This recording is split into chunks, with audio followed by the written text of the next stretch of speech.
Сәлеметсіздер ме, құрметті студенттер? Бүгінгі өтетін сабағымыздың тақырыбы МТ-80 тракторының беріліс қорабына техникалық қызмет көрсету. МТ-80 тракторымыздың беріліс қорабына техникалық қызмет көрсетуде мақсатымыз МТ-80 тракторының беріліс қорабын техникалық қызмет көрсетуді студенттерге меңгерту. Міндетіміз МТ-80 тракторының беріліс қорабына техникалық қызмет көрсетуде техника қауіпсіздік ережесін қатаң сақтауымыз қажет. Бұл жерде техника істеп тұрған кезде, мотор оталып тұрған кезде ешқандай уақытта техникалық қызмет көрсетуге болмайды. Киіміміз жинақы, ыңғайлы болу керек. Күліш сайманымыз сынбаған, барлығы қолға ыңғайлы, ағаш сапты балғамен болуы тиіс.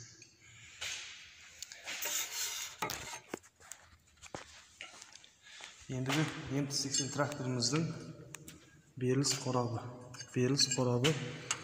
қорабына жалпы трансмиссиясымен бірге 40 литр негрол майы құйылады.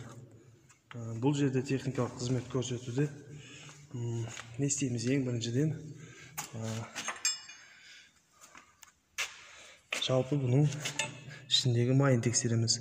Мына жерде өлшеуіш пробкасы болады. Осы пробканы босату арқылы біз бұның майын тексереміз. Ішінде май деңгейі қаншалықты тұрғаны. Міне мына пробка арқылы майын тексереміз. Екінші арқардағы жұмысымыз бұл жердегі мына жанындағы қосымша крышкалардың болттарын тексереміз. Жетіспеген жағдайда бұларға болттарын алып кеп салып толықтырамыз. Одан кейінгі мына беріліс қорабымыздағы фиксаторлардың беріліске түсу қалпын тексереміз. Бұл жерде бір мезетте екі беріліске түсіп кетуі мүмкін. Сол себепті мына желінбеуін қадағалаймыз. Бұл жерде мінекей плакатта көріп тұрғандарыңыздай беріліс қорабының мінекей қосып ажыратқыш вилкаларының желіну-желінбеуін соғанда мән беріп қараймыз. Ол мінекей бізде мына жерде коробканы бұзып қойдық. Мінекей мына вилкалардың желінген жерлерін қалпына келтіреміз. Қосып ажыратқыш рычагының басындағы мінекей жаңағы фиксаторға келетін басын оны да тексеріп қараймыз. Бұл жерде де мына жерде май шығармайтын төсеніштерді толықтап қараймыз. Тура сол сияқты осы жердегі мінекей әр передачаға түсетін мінекей шестерналардың желінулерін көреміз.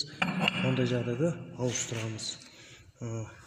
Мына жерде қарап отырғандай подшипниктердің шашылуына қараймыз.